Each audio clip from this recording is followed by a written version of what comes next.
നമസ്കാരം. മലയാളി വാർത്ത ഇൻസൈഡിലേക്ക് സ്വാഗതം. 13 ദിവസം നീണ്ടുനിന്ന രൂക്ഷമായ ആക്രമണം. ഒടുവിൽ ട്രംപ് പൊടുന്നനെ യുദ്ധം നിർത്തുന്നു. ആക്രമണം നിർത്തിവെച്ച ട്രംപിനെ ഇറാൻ കൂടുതൽ ഭയക്കുകയാണ്. എന്താണ് ട്രംപിൻ്റെ മനസ്സിലിരിപ്പ്? മറുവശത്ത് സൗദി അറേബ്യയും ഇറാൻ പിന്തുണയുള്ള ഹൂതികളും തമ്മിലുള്ള യുദ്ധം വീണ്ടും ശക്തമായ തലത്തിലേക്ക്. സൗദി അറേബ്യ ഹൂതികളുടെ തുറമുഖം ആക്രമിക്കുകയും അതിശക്തമായ പ്രഹരമേൽപ്പിക്കുകയും ചെയ്തു. സൗദിയിലെ 2 എണ്ണ ശുദ്ധീകരണശാലകൾക്ക് നേരെ തങ്ങൾ ശക്തമായ ആക്രമണങ്ങൾ നടത്തി എന്ന് ഹൂതികൾ അവകാശപ്പെടുന്നു. ശനിയാഴ്ച രാത്രിയിൽ ഇറാനിൽ ഒരു ആക്രമണവും റിപ്പോർട്ട് ചെയ്തില്ല. 2 ആഴ്ചയോളം തുടർച്ചയായി ഇറാനു നേർക്ക് രാത്രികാല ആക്രമണങ്ങളാണ് ട്രംപ് നടത്തിയത്. തന്ത്രപ്രധാന ഹോർമുസ് കടലിടുക്കിൻ്റെ നിയന്ത്രണത്തെ ചൊല്ലിയാണ് ട്രംപ് മുഖ്യമായി ഇറാനെ ആക്രമിച്ചത്. പ്രത്യാക്രമണമെന്ന നിലയിൽ ഇറാൻ നിരവധി US സഖ്യരാജ്യങ്ങളുടെ സേനാ കേന്ദ്രങ്ങൾക്ക് നേരെ ആക്രമണവും നടത്തി. ഇന്നലെ ഇറാനിൽ സമാധാനപരമായ ഒരു രാത്രിയാണ് കടന്നുപോയത് എന്ന് ഇറാനിയൻ ടിവികൾ പറയുന്നു. എന്നാൽ സൗദി ഡിഫൻസ് അറിയിക്കുന്നതനുസരിച്ച് ചെങ്കടലിലെ നിർണായക എണ്ണ ശുദ്ധീകരണശാലകൾ സ്ഥിതി ചെയ്യുന്ന സൗദി അറേബ്യയിലെ യാൻബു, ജിസാൻ പ്രവിശ്യകളിൽ ശനിയാഴ്ച പുലർച്ചെ പലതവണ സൈറണുകൾ മുഴങ്ങി. യമനിൽ നിന്നുള്ള മിസൈൽ ആക്രമണങ്ങൾക്ക് പ്രത്യാക്രമണം ഒരുക്കുന്നതിന്റെ ഭാഗമായാണ് സൈറണുകൾ മുഴങ്ങിയത് എന്ന് പിന്നീട് സൗദി അധികൃതർ അറിയിച്ചു. ശനിയാഴ്ച പുലർച്ചെ ബഹ്റിനും മിസൈൽ മുന്നറിയിപ്പുകൾ നൽകിയിരുന്നു. എന്നാൽ മിസൈലുകൾ ബഹ്റിനിലേക്ക് എത്തിയില്ല. കടലിടുക്കിൽ 3 കപ്പലുകൾക്ക് നേരെ തങ്ങൾ ഇന്നലെ ആക്രമണം നടത്തി എന്ന് ഇറാൻ അവകാശപ്പെടുമ്പോൾ അതിനെതിരെ അമേരിക്ക പ്രതികരിക്കുന്നില്ല. ഇറാനെതിരെ വലിയ ആക്രമണമുണ്ടാകും എന്ന് പ്രഖ്യാപിച്ചതിന് ശേഷമാണ് പൊടുന്നനെ യുദ്ധം നിർത്തിയത് ഡൊണാൾഡ് ട്രംപ്. എന്നാൽ കൂടുതൽ ശക്തിയോടെ ആക്രമണം നടത്തുന്നതിനുള്ള തയ്യാറെടുപ്പുകൾ അമേരിക്ക നടത്തുന്നുവെന്ന് ഇപ്പോൾ അമേരിക്കൻ മാധ്യമങ്ങളുടെ റിപ്പോർട്ട്. US കൂടുതൽ ശക്തമായി യുദ്ധത്തിലേക്ക് തിരിച്ചു വരാൻ ഒരുങ്ങുന്നു എന്ന് ഇസ്രയേലി മാധ്യമങ്ങളുടെയും റിപ്പോർട്ട്. ഒരു കാര്യം വ്യക്തമാണ്, ലോകം ഭയക്കുന്ന ഒരു ആക്രമണത്തിനാണ് അമേരിക്കയും ഇസ്രയേലും ചേർന്നിപ്പോൾ തയ്യാറെടുപ്പുകൾ നടത്തുന്നത്. ലഭ്യമായ വിവരങ്ങൾ പരിശോധിക്കുമ്പോൾ ഒരു കാര്യം വ്യക്തമാണ്, ഇറാന് നേർക്ക് ഇതുവരെ നടത്തിയിട്ടില്ലാത്ത തലത്തിൽ ഏറ്റവും ശക്തമായ ഒരു ആക്രമണം. അമേരിക്കയുമായി ചേർന്ന് ഇസ്രയേൽ വലിയ സൈനിക നീക്കത്തിന് ഒരുങ്ങുന്നുവെന്നാണ് ഇസ്രയേൽ മാധ്യമങ്ങളുടെ റിപ്പോർട്ട്. ഇതിന്റെ ഭാഗമായാണ് വെള്ളി, ശനി ദിവസങ്ങളിൽ ആക്രമണത്തിന് ട്രംപ് അവധി കൊടുത്തിരിക്കുന്നത്. 2 ആഴ്ചയോളം നീണ്ടു നിൽക്കുന്ന ഒരു വെടിനിർത്തൽ ഒരുപക്ഷെ അമേരിക്ക നടപ്പിലാക്കുമെന്നാണ് ചിലർ കരുതുന്നത്. എന്നാൽ ഇസ്രയേലി മാധ്യമങ്ങൾ പറയുന്നത് 2-3 ദിവസം മാത്രം യുദ്ധം പോസ് ചെയ്യുക എന്ന തന്ത്രമാണ് ഇപ്പോൾ ട്രംപ് പുറത്തെടുത്തിരിക്കുന്നത്. ദിവസങ്ങളോളം നീണ്ട സംഘർഷവും അനിശ്ചിതത്വവും. ഒടുവിലിത ചൊവ്വാഴ്ച ഇസ്രായേൽ പ്രധാനമന്ത്രി ബെഞ്ചമിൻ നെതന്യാഹു വൈറ്റ് ഹൗസിലെത്തി US പ്രസിഡന്റ് ഡൊണാൾഡ് ട്രംപിനെ നേരിൽ കാണും. ഇക്കഴിഞ്ഞ ആഴ്ചകളിൽ ട്രംപുമായി കൂടിക്കാഴ്ചയ്ക്ക് സമയം ചോദിച്ചിരുന്നുവെങ്കിലും അനുമതി ലഭ്യമായിരുന്നില്ല. അന്തരിച്ച US സെനറ്റർ ലിൻസെ ഗ്രഹാമിന്റെ സംസ്കാര ചടങ്ങുകൾക്ക് എത്തുന്ന നെതന്യാഹു ട്രംപുമായി നിർണായക കൂടിക്കാഴ്ച നടത്തും. ട്രംപ് അധികാരത്തിൽ എത്തിയതിനു ശേഷം ഇരു നേതാക്കളും തമ്മിൽ നടത്തുന്ന 7ാമത് കൂടിക്കാഴ്ചയാണ് ചൊവ്വാഴ്ച വൈറ്റ് ഹൗസിൽ നടക്കാനിരിക്കുന്നത്. ഇതിനു മുൻപ് ഇരുവരും തമ്മിൽ നടന്ന ഒരു കൂടിക്കാഴ്ച, അതിന് തൊട്ടു പിറ്റേന്നാണ് ഇസ്രയേലും അമേരിക്കയും ചേർന്ന് സംയുക്തമായി ഇറാനെതിരെ അതിശക്തമായ യുദ്ധം തുടക്കമിട്ടത്. സമാനമായ ചില പദ്ധതികളുമായി നെതന്യാഹു ട്രംപിനെ കാണുന്നുവെന്നാണ് ഇസ്രയേൽ മാധ്യമങ്ങളുടെ നിഗമനം. നിലവിലെ സാഹചര്യത്തിൽ ട്രംപിന് മുന്നിൽ അവശേഷിക്കുന്നത് 2 വഴികൾ മാത്രം. ഒന്നുകിൽ ഖത്തർ അടക്കമുള്ള രാജ്യങ്ങളുടെ നിർബന്ധത്തിന് വഴങ്ങി ഒരു വെടിനിർത്തൽ കരാറിൽ ട്രംപ് തുടരുക. അങ്ങനെയെങ്കിൽ ഹോർമുസ് കടലിടുക്കിന്റെ നിയന്ത്രണം ഇറാൻ തങ്ങളുടെ കൈവശം വയ്ക്കാനുള്ള അടവുകൾ പയറ്റും. ട്രംപ് കരുതുന്നത് ഇസ്രയേലുമായി ചേർന്ന് ഓപ്പറേഷൻ എപ്പിക് ഫ്യൂരി മാതൃകയിൽ ഒരു സംയുക്ത സൈനിക നടപടി. പ്രതിസന്ധി നീണ്ടാൽ അത് ലോകത്ത് വലിയ എണ്ണ പ്രതിസന്ധി ഉണ്ടാക്കും. എങ്കിലും ഇറാനെ തച്ചുടച്ച് യുദ്ധത്തിൽ നിന്ന് പിൻവാങ്ങുക മാത്രമാണ് ബുദ്ധിയെന്നാണ് ഇസ്രയേലിന്റെ ഉപദേശം. ജെറുസലേമിൽ ഇപ്പോൾ നടക്കുന്നത് സമാനതകളില്ലാത്ത യുദ്ധമൊരുക്കമെന്നാണ് ഇസ്രയേലി മാധ്യമങ്ങളുടെ റിപ്പോർട്ട്. വാരാന്ത്യത്തിൽ ജെറുസലേം ഒരു വലിയ യുദ്ധത്തിന് തയ്യാറെടുപ്പുകൾ നടത്തുന്നു. ചാനൽ 12ഉം US മാധ്യമമായ ആക്സിയോസും റിപ്പോർട്ട് ചെയ്യുന്നതനുസരിച്ച് ഇസ്രയേലിലേക്ക് വലിയ തോതിൽ യുദ്ധവിമാനങ്ങൾ അമേരിക്കയിൽ നിന്ന് എത്തിക്കൊണ്ടിരിക്കുന്നു.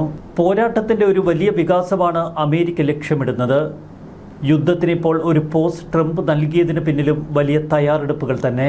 ഡസൻ കണക്കിന് യുദ്ധവിമാനങ്ങൾ, ഇന്ധനം നിറയ്ക്കുന്ന വിമാനങ്ങൾ, വ്യോമ പ്രതിരോധ സംവിധാനങ്ങൾ, യുദ്ധോപകരണങ്ങൾ എന്നിവയുൾപ്പെടെ US സൈന്യം ഇസ്രയേലിലേക്ക് ഗണ്യമായി സേനയെ വിന്യസിച്ചുകൊണ്ടിരിക്കുകയാണ് എന്നാണ് റിപ്പോർട്ടുകൾ.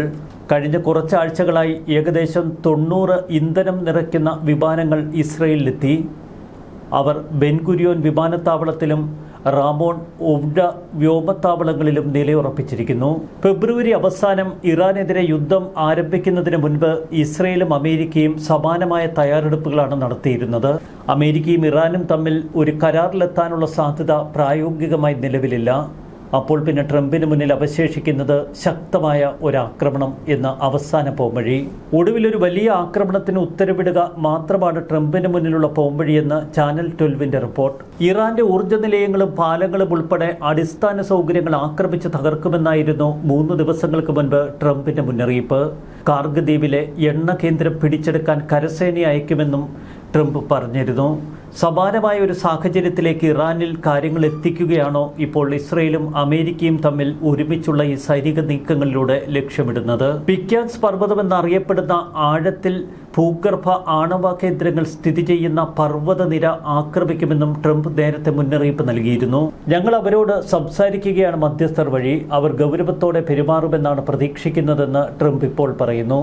എന്നാൽ ട്രംപും അദ്ദേഹത്തിൻ്റെ ഉപദേഷ്ടാക്കളും തമ്മിലുള്ള ചർച്ചകളിൽ ഇന്റർസെപ്റ്റർ മിസൈലുകളുടെ ശേഖരം വലിയ തോതിൽ കുറഞ്ഞതിനെക്കുറിച്ചുള്ള ആശങ്കകൾ നേരത്തെ അമേരിക്കൻ മാധ്യമങ്ങൾ റിപ്പോർട്ട് ചെയ്തിരുന്നു. അത്തരമൊരു പശ്ചാത്തലത്തിലാണോ 2-3 ദിവസത്തേക്ക് യുദ്ധം നിർത്തിവച്ചിരിക്കുന്നത് എന്നതിനെക്കുറിച്ചും വ്യക്തതയില്ല.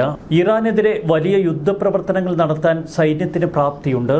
എങ്കിലും സെൻകോമിന് ലഭ്യമായ ഇന്റർസെപ്റ്ററുകൾ തീർന്നു പോയതാണ് ട്രംപിനെ ഇത്തിരിയെങ്കിലും ആശങ്കപ്പെടുത്തിയത് എന്ന സംശയവും അമേരിക്കൻ മാധ്യമങ്ങൾക്ക് ശക്തമാണ്. യുദ്ധത്തിനൊരു പോസ് നൽകി ഇറാനെ ചർച്ചകളിലേക്ക് കൊണ്ടുവരാനുള്ള ഒരു സമ്മർദ്ദത്തിൻ്റെ ഭാഗം കൂടിയാണോ ട്രംപിൻ്റെ ഈ തന്ത്രം? ഇതുവരെ ട്രംപ് പയറ്റിയിരുന്നത് രൂക്ഷമായ ആക്രമണങ്ങൾക്ക് ശേഷം ഇടവേളകൾ നൽകുന്ന വെടിനിർത്തൽ കരാർ എന്ന തന്ത്രപരമായ സമീപനമായിരുന്നു. എന്നാൽ ഇതൊരിക്കലും വിജയിച്ചിരുന്നില്ല. പലപ്പോഴും ദീർഘകാലത്തെ ആക്രമണങ്ങൾക്ക് ശേഷം ചെറിയ ഇടവേളകൾക്ക് വേണ്ടി ട്രംപ് ഇത്തരം തന്ത്രങ്ങൾ പയറ്റുന്നതാവും എന്ന് നയതന്ത്ര വിദഗ്ധർ പറയുന്നു. ഇറാന്റെ സൈനിക ആണവ പദ്ധതികൾ പുനർനിർമ്മിക്കാനുള്ള ശ്രമങ്ങളെക്കുറിച്ചുള്ള സമഗ്ര റിപ്പോർട്ട് ഇസ്രായേൽ പ്രധാനമന്ത്രി ബെഞ്ചമിൻ നെതന്യാഹു ചൊവ്വാഴ്ച ട്രംപിന് കൈമാറും. മൊസാദ് നേരിട്ട് ശേഖരിച്ച തെളിവുകളാണ് അമേരിക്കൻ പ്രസിഡന്റിന് കൈമാറുന്നത്.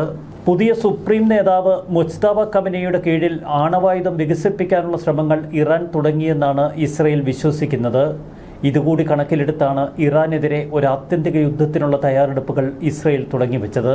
ഇറാന്റെ ആണവ പദ്ധതികളെക്കുറിച്ചും പ്രതിബദ്ധതകളുടെ ലംഘനങ്ങളെക്കുറിച്ചും നെതന്യാഹു നേരത്തെ ട്രംപിനോട് കാര്യങ്ങൾ വിശദമാക്കിയിരുന്നു.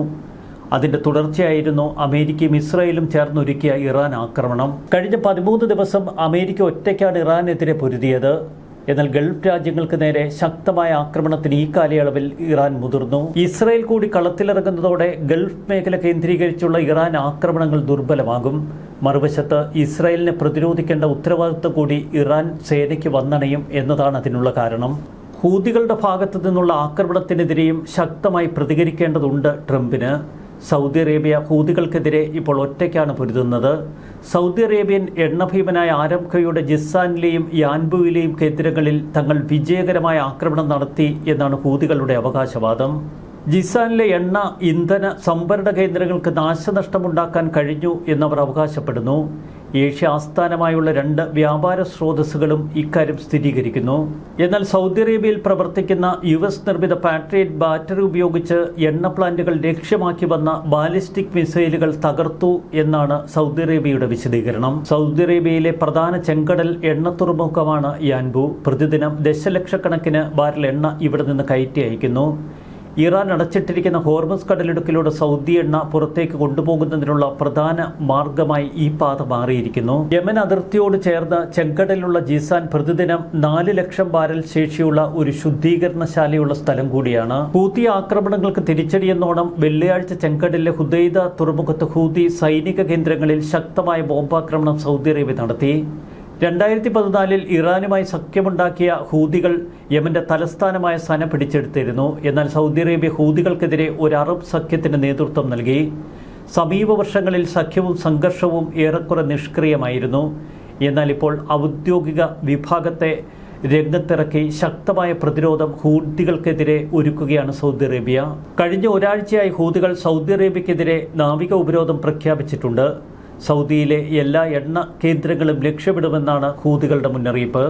ഹൂതികളെ രംഗത്തിറക്കി സൗദി അറേബ്യയെ സമ്മർദ്ദത്തിലാഴ്ത്തുകയാണ് ഇറാന്റെ തന്ത്രം. സാഹചര്യങ്ങൾ വിലയിരുത്തുമ്പോൾ ഒരു കാര്യം വ്യക്തമാണ്: അമേരിക്കയും ഇസ്രായേലും ചേർന്ന് ഇറാനെതിരെ ഏറ്റവും ശക്തമായ യുദ്ധതലത്തിലേക്ക് കാര്യങ്ങൾ എത്തി നിൽക്കുന്നു.